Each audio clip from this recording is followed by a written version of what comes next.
Hey, Husker fans, welcome to the Husker Big Red YouTube channel and back to an episode of the podcast. My name is Chris Peterson, and joining me as always is Danny Gillette. And we're here to talk about another tough loss for the Huskers here on Monday morning. We're going to have some fallout on a pretty brutal loss to Maryland. But before we get into that, how are you doing today, Danny? Start of a work week, a Husker loss. I mean, I'm trying to be happy, but man, it's getting tough watching this team every week. And yes, we have wins. And before I go off on my tangent, I'll let you talk. But I mean, I'm just so frustrated, and we might be watching the beginning of a very slow and painful train wreck.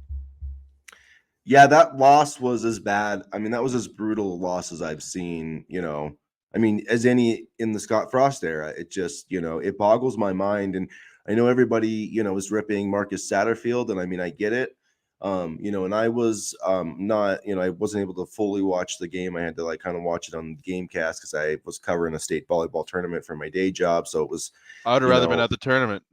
but it was extremely it was extremely frustrating to watch it and just see, every time. I mean, the defense just continually coming making plays, and then having the offense just like, it was like surprising to sit there and see that the game was like still close. And then yeah, just how do you, I mean, yeah, back to my point though, is I get people are mad at Marcus Satterfield, but why in the hell didn't Matt Rhule say, like, run the fucking ball here? We've got the worst quarterback situation in the entire Power Five. Why in the hell? Why in God's name would you even attempt a pass in that situation? You've got maybe the best, the best defense in the Big Ten West. They've given up 10 points all day. 10 points all day. And all you've got to do, there's like 3 minutes on the clock, 4 minutes on the clock, hand the ball off to Emmett Johnson. Why are you trying? You know your quarterbacks suck. You've seen Jeff Sims lose you multiple games. You've seen Heinrich Harburg lose you games. You know Chuba Purdy is not good. Why in the hell did Matt Rhule not say, hey, do not put this football in the air? So I don't put this on Marcus Satterfield. 100%, this is Matt Rhule's fault.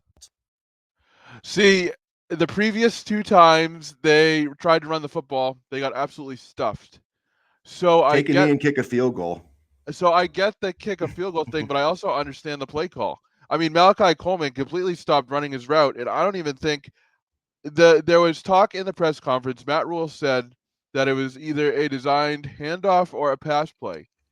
And I thought that Malachi Coleman probably thought it was going to be a run play. And that's a miscommunication, not only on Purdy, but on Coleman as well. If he had not stopped running his route, he would have come off that slant and gone easy for 6. So I understand the play call, given the fact that we got stuffed, twice, and that we wanted to score a touchdown. But at the same time, I would have also taken the field goal as well. I mean, people are like, that was just a bonehead play call, like blah blah blah. Why do this?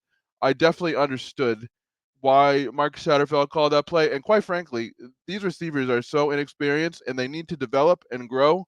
There were so many routes that they just didn't finish or didn't, cut off or, didn't even get out of the snap to run. And, this may look good next year, but right now we're going through the growing pains of a young wide receiver group. And that's not dissing them. That's just plain facts. I mean, it all somehow goes back to the injuries and the fact that you know we don't have a ton of depth right now, so we are going to have to learn on the fly.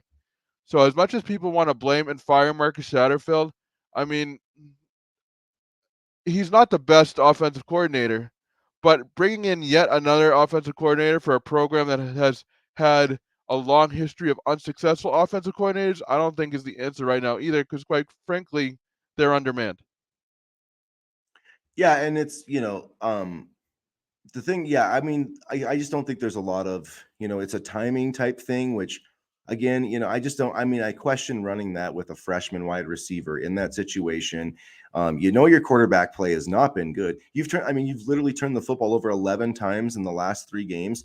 Your defense has given up 2 scores all game. There's, you'll never, I just do not understand why in God's name they didn't hand the ball off and kick a field goal. If they had done that, Nebraska would be playing in a bowl game right now. I 100% believe that. Matt Rhule screwed that up, and he needs to own it because he's, at the end of the day, he's the head coach of this team. And I don't care who the offensive coordinator is. I don't care who the defensive coordinator is. He's responsible for the plays that are run and what happens. And he could have easily told Marcus Satterfield, run the ball here. Our quarterback play is worse than Iowa. We have the worst quarterback situation in the entire Power Five, and it's not even close. It is absolutely ridiculous, which is Matt Rhule's fault as well, because he went for Jeff Sims because he knew Jeff Collins. I watched Jeff Sims on TV and he looks good, so I took him. Same thing with Marcus Satterfield. Like, it's just so. I mean, this entire situation is all of Matt Rhule's making, and I'm happy about this season, but I mean, you gotta. It's just frustrating, and at some point, he also needs to take some accountability for it too. And I don't know. It's just him sitting there complaining about the refs. To me, it came off as soft, and him complaining about Michigan to me came off as soft. And and then you come out and lose this. I just take some accountability and be better at your job. Yeah, and I think I do think he has a legitimate gripe with the refs, but the whole Michigan thing, I mean, that's just absolutely crazy just following that, as well. But at the same time, I think we're seeing a team that is growing right now, and have there been mistakes? Absolutely, 100%. Especially when it comes to, and this is another thing. I don't think it's Jeff Sims, Casey Thompson, Matt Rhule kicked out Casey Thompson. I don't think Casey was guaranteed the starting job coming in the spring, and he didn't want to go through another quarterback competition, especially coming off of his surgery. So I don't think it was necessarily Jeff Sims and Matt Rhule kicked him out. I really don't think Casey wanted to be part of a quarterback competition. And at the end of the day, this Jeff Sims era, both error and era, falls on Matt Rhule, and this is going to be their number one. What they do this offseason to try to get another transfer portal quarterback, because they absolutely have to. There's no doubt about it. I mean, that could be a tenure defining decision for Rhule and this coaching staff. Yeah, and I mean, no, I mean, he did have legitimate complaints with the Big Ten. I'm not saying that. I just felt like I just didn't like giving that excuse to your player. I just didn't like that, and it rubbed me the wrong way. That's I fair, yeah. mean, he was right. I mean, he's absolutely right. But at the same time, I would have rather him said, you know what? Yeah, the ref screwed us, but we should have won the game anyway. You know what I mean? So like, I just didn't. I don't know, and it just I just still cannot understand. I will never understand having that defense and not trusting them to hold a 3-point lead. I just that to me is just a terrible game management decision, and that to me it's on Matt Rhule. I don't care about Marcus Satterfield. That's on Matt. That's a game management decision. It has nothing to do. I mean, yeah, the play call could have been executed better. Malachi Coleman could have caught it, and all that type of stuff. But I mean, with the quarterback play we had, after you've already turned it over 4 times, and you turned it over 4 times the week before that, and 4 times it just, to me, it does not make any sense at all. It reminds me a lot of 2021, doesn't it? A little bit. Reminds me Yeah, a lot of that season, and that one was frustrating. This one was frustrating, but or at least uh, like make a play. I mean, that's just a risky throw. I mean, it's such a timing thing where it's if the timing's not there, like then you're putting that ball up for grabs. Like throw a fade route to the end zone, like throw or something maybe even that's a gonna bubble be screen or something. or like let him. I mean, I guess he's hurt. I mean, that's why I just don't like he can't roll out. But I mean, like It's that a mess. just Like it's a mess. I don't know. Like all of it's a mess between having no like basically all new pieces on offense. It's 3 quarterbacks who can't. Well, I'm not going to say chubby yet because quite honestly, he was just kind of thrown in there. No pun intended. But a quarterback room that is absolutely awful. The running back room has actually been pretty decent, and the tight ends and wide receivers follow suit. Like there's just so many variables on this offense that are a mess, and there's no quick fix, and that's the most frustrating part. And I think to me, honestly, it's gonna come down to can Matt Rhule make Marcus Satterfield run the football more?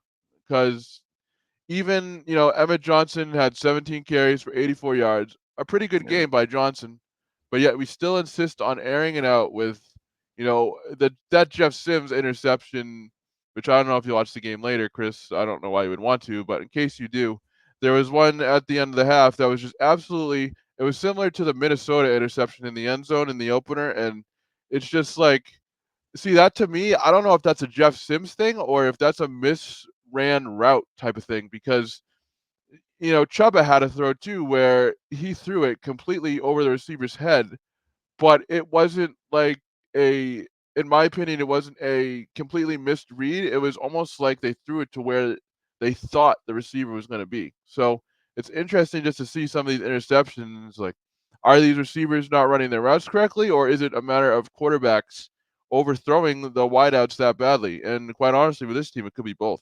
You know, Yeah, and sometimes you can have miscommunications, I think, where the quarterback can look bad, if because it's a timing thing, or an option route or something. And you are going to have those growing pains with freshman receivers. It's just, I cannot get over this decision to throw the ball. And it's like, to me, I mean, if I'm thinking about it, like if we've looked at the first 9 games of this season, what is the only thing that has been reliable on this team? The only thing, the the running the defense football. Oh well, and yeah. running the football and running the football. Yeah. But I mean, but the one thing that we can really rely on every single game outside of, Michigan and Colorado, the defense. And so to me, you have a chance to kick a gimme field goal and say, okay, defense, one stop, and we're going bowl eligible. And instead, you decide to put the hands in your quarterback, which has been objectively the worst part of your football team. There's no debate about that. The quarterback play has, if Nebraska had just average quarterback play, they would win the Big Ten West this year. They'd be 8-2, maybe even 9-1, because if they had a decent quarterback against Colorado, they could have had a chance to win that game. I mean, really, they would have been in every single game except the Michigan game if the quarterback play would have just been average. So I just, like, knowing all that they know about how poor the quarterbacks have been, why in God's name would you decide to put the game in the hand of your quarterback? Run the football. I mean, Emma Johnson, 16, like I said, 16 carries for 84 Yeah. or 17 carries. Like, And what it's no mystery. Like, run the football with Johnson. He's been getting, and why won't they good give him holes. 20-25 carries? I don't understand that I don't either. know. I mean, this is Yeah, go ahead. he's had, I mean, I think he's averaged over 4 yards a carry in 4 straight games. I know at Michigan State he had 57 yards, but the other 3 games he was over 70, but he hasn't gotten more. 17 carries was the most he got, and I just don't understand it. I really don't. 17 carries for 84 yards on Saturday. 13 carries for 57 yards. Against Michigan State. We had 13 carries for 76 yards against Purdue. 13 carries is way too low a number, in my opinion.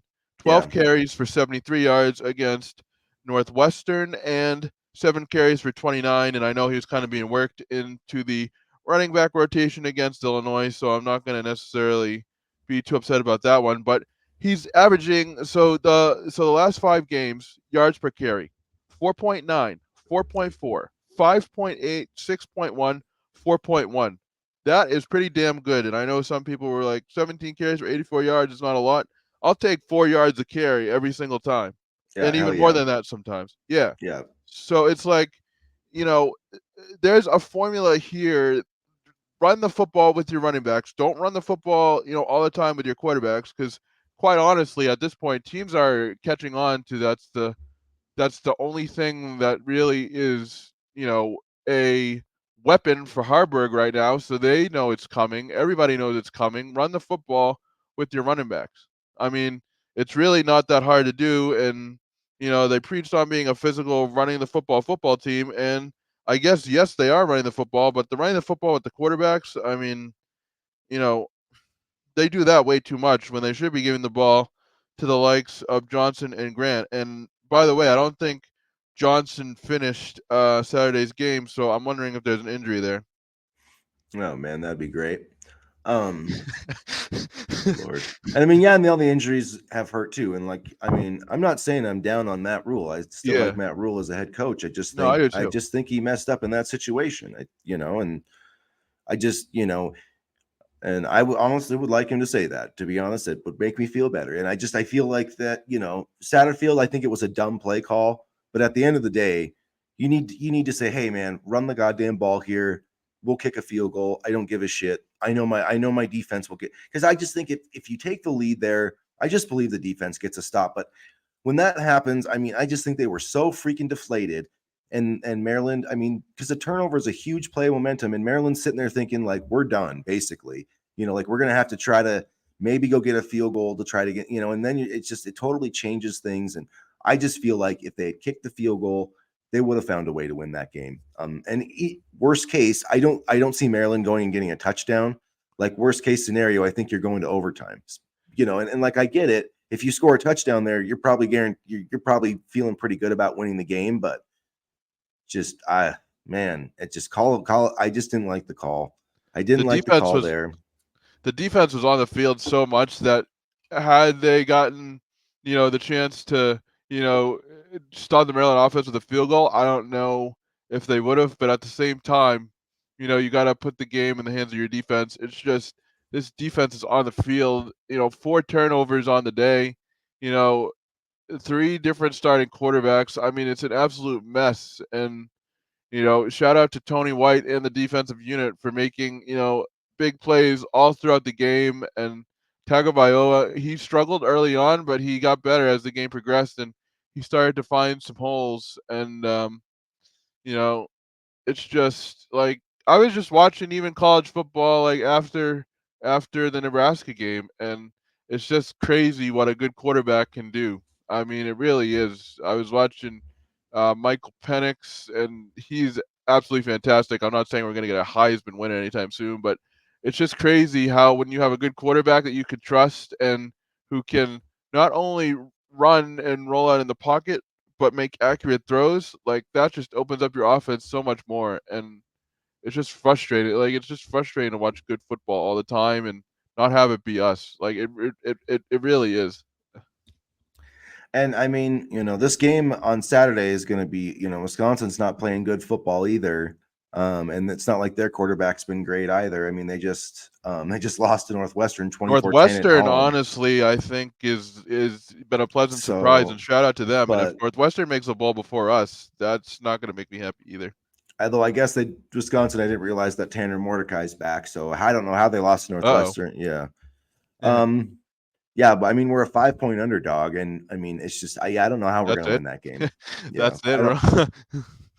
It's just so bad. It's gonna come down to the Iowa game, and I mean, unless this team, I'm hoping that they can have, like an Illinois type. This is what they need. They need another, They got embarrassed against Michigan, and then they had to have like a come to Jesus moment. And Matt Rhule, they called it out before Illinois, and I think they're at a similar point right now because, that was just a terrible way to lose a football game. And maybe they can turn this thing around and find a way to win in Camp Randall.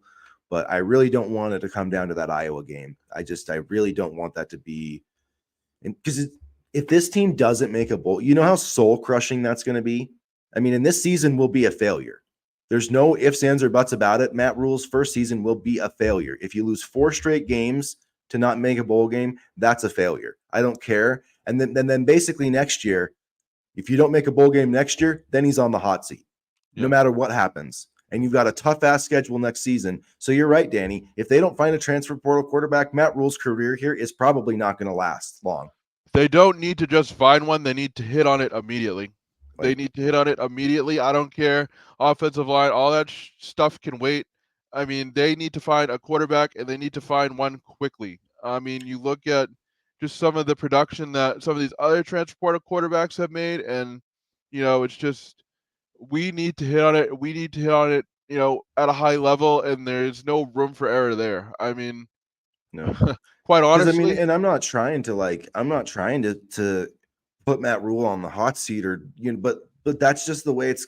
If you don't make a bowl game this year, it's a failure. There's no way you can say that this season is not a failure if you don't make a bowl game this year. And then next year, okay, we got to make a bowl game. The schedule is really hard next year. And if you don't get a good quarterback, I don't know how you get to 6 wins. And if you don't win 6, if you're going into that 3rd season and you still haven't made a bowl game and you don't, then if he doesn't make a bowl game that year, he's gone. Because I don't know if you people have been paying attention, but Sam Pittman just got fired. Jimbo Fisher just got fired. Like, people are not messing around anymore, and Nebraska shouldn't either. If he can't get this team to a bowl game within 3 years, then he's got to go. And so that's why it's like, I mean, every single Saturday is absolutely critical. And it's just that decision to put the game in the hands of Chubba Purdy and Marcus Satterfield. What the hell were you thinking, man? Who, barring, seriously? I would trust Tony White and my defense all goddamn day over Chuba Purdy and Marcus Satterfield? Are you kidding me? Just run the Wildcat at this point, honestly, and we're only half Jesus joking. Christ, Matt Rhule. But I know it's just it's But blame Michigan crazy. Signals because you got beat by 35 points. Yeah. I mean, at the same it's just like the same thing that we saw in the Frost era, except we were able to beat Illinois and Northwestern, and so there were positives this season, but at the same time, there's just it's the classic case of hiring your friends. And I wasn't totally in love with the Satterfield hire when it happened, but I didn't think it was the worst hire in the world. I still don't think it's the worst hire in the world, but I do think that there needs to be a discussion on running the football a little bit more. And kind of on that note, I've been impressed with the offensive line. We talk about the negatives, the positives. I thought the offensive line did pretty well again on Saturday, and they've shown Mhm. improvement over recent weeks. So if there's one silver lining with the coaching staff, it's that Donovan Raiola has actually outperformed my expectations, and this unit, especially given all the injuries, has also outperformed my expectations. Yeah, they have done. They have held up pretty well. So yeah, I'm happy about that. I mean, the defense was spectacular. I mean, Yeah. when they got that 4th and 1 sack, man, I was like we're gonna win this game. Like I felt it, and then of course we still didn't. So I'm sorry, I'm frustrated, you guys, but it's like, man, I don't understand. I will never understand that. And like, I don't know if anybody asked him that question in the media room after, like, why No, didn't you because play for the nobody asks field the goal? tough questions. They always ask Like, the softball questions because they don't want to lose their media access. and I can't like it's just I mean, I'm sorry, but that's why that would have been my first question. Why didn't you run the ball there? Why when you had the most I mean, they turned the ball over 12 times in 3 games. Like how is that possible? I have never seen I mean, if this team even just turned the ball over like twice a game, we'd be 8-2. I mean, it's just baffling. I mean, Marcus you look at Satterfield, go I go mean, ahead. but just the Minnesota game lost it because of Yep. turnovers. Maryland game lost it because of turnovers. The Colorado game didn't even give ourselves a chance because of turnovers. Michigan State lost that game because of turnovers. I mean, it's just like, I mean, that's almost every single loss that if we would have been, I mean, yeah, it's just frustrating. I don't know what to do about it. And I mean, it's going to be hopefully they can find a quarterback in the transfer portal. Marcus Satterfield gets paid 1.4 million. Tony White gets paid 1 million. That needs to be fixed immediately.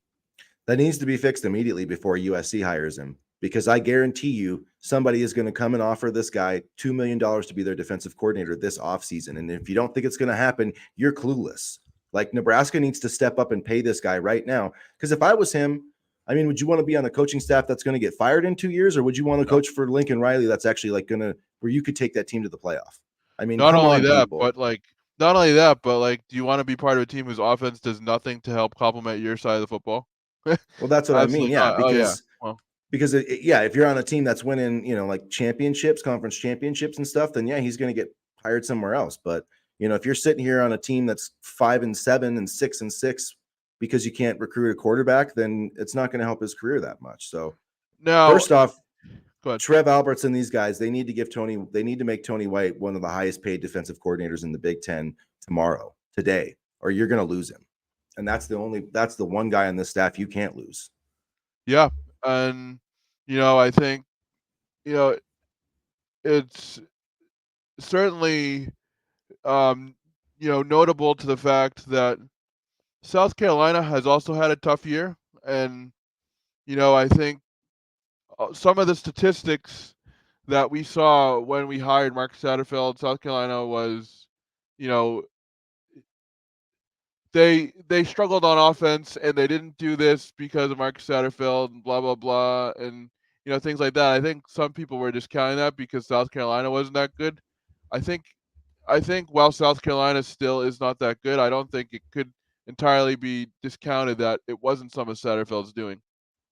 Yeah, no, I agree with you. I don't think they should fire that's not going to ultimately. I don't think that's going to help the situation because then all these young receivers and stuff are just learning a new offense. They just need to play better football and take care of the ball. They just need better players. At the end of the day, I don't know that it's necessarily anything they need to get better, and they need better players, and especially they need a better quarterback. So that's, I guess, where things are at. So I'm gonna have to wrap it up here, I guess, unless you have any other final thoughts here today, Danny. Wrap it up already? I feel like you're just getting started. But I know I'm gonna have to get my kiddo up here, so he's gonna be mad if I don't get him ready for school. So I got ranting too far on the Matt Rhule. Sorry, you guys. No, you're good. Basketball, really quickly. Basketball is undefeated right now. I believe 2-0. So I mean, they look really Yep. good actually, and it's not like they're playing cupcakes, sure, but they do look really good.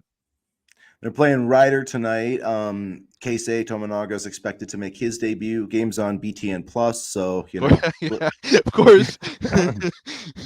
check it out on Huskers.com. But it'll be fun to see. Good to see Keisei. But yeah, Rink Mast was he was dominant the other night, so that was good to see. And volleyball team got another 3-1 victory yesterday, so still undefeated, cruising towards the old Big Ten championship and the postseason. So that'll be fun it's been fun to watch those guys keep rolling. I wish the football team could win like the volleyball team, but you know, I'll take whatever success I can get at this point. Well, we'll see you next Saturday under the lights, Camp Randall. Not going to be easy. No, it's not going to be easy. So who do you start? Rate, guys, actually, hold on. Who do you start Saturday? I have no idea at that point. I would go maybe Sims, but yeah, I don't know. I mean, I just don't think I can trust any of them. I'd probably go. I don't know. I want to say Harburg if he's healthy, but I don't know if he's good. Yeah, I don't know. I would rotate honestly, and I would say Chuba, suck it up, get a one of those steroid shots that can help numb the pain, and try to see what you can do. And it kind of sucks to say, but I mean, I don't know. There are no good options. Yeah, there are no good options. I don't know. It's going to be, especially when you throw 70 times a game. Yeah, I guess we'll just have to see what the health situation looks like and go from there. I would prefer Chuba or Heinrich, though. I don't want Sims. That's all I'll say. I don't want Jeff Sims. I don't want Sims to take another step again. I don't know. At this point, I would rather Sims or Chuba because Heinrich, I think, is banged up. Like, he exited Saturday's game and he was limping, so he's having leg issues. And if you take away his legs, then you're kind of struggling there. So I don't know. Honestly, it might be Jeff Sims based on health, and maybe that's maybe what I would guess. Honestly, maybe Jeff Sims will play. Maybe everybody, like, now that everybody just thinks he totally sucks, maybe he'll come out and have like a great game. So who knows, man? Football's a crazy sport. You never know what the hell. Maybe he'll go throw for 300 yards and we'll look like absolute morons. I hope so. Just run the wing tee and hope for the best. How about that? Win 2-0. I don't care. And so, yeah, like, sorry. I mean, I don't want people to think I'm a Rhule hater. I do think Matt Rhule's a good coach. I just think he made a really bad game management decision. And I think it's, in this pressure cook, it just puts a lot of pressure on this team. And you can't, this conference, it's so hard to win games. And this team is so flawed offensively. You just can't pass up opportunities like that. And that's just how I feel about it. And it's just going to get even harder to win games next year with all our new friends coming in. So, yeah. So, and anyways, thanks for listening to our rant fest, you guys. Let us know what you think in the comments. I'm sure some people will be mad at me, but that's fine. I don't care. Anyways, as always, go Big Red. Go Big Red.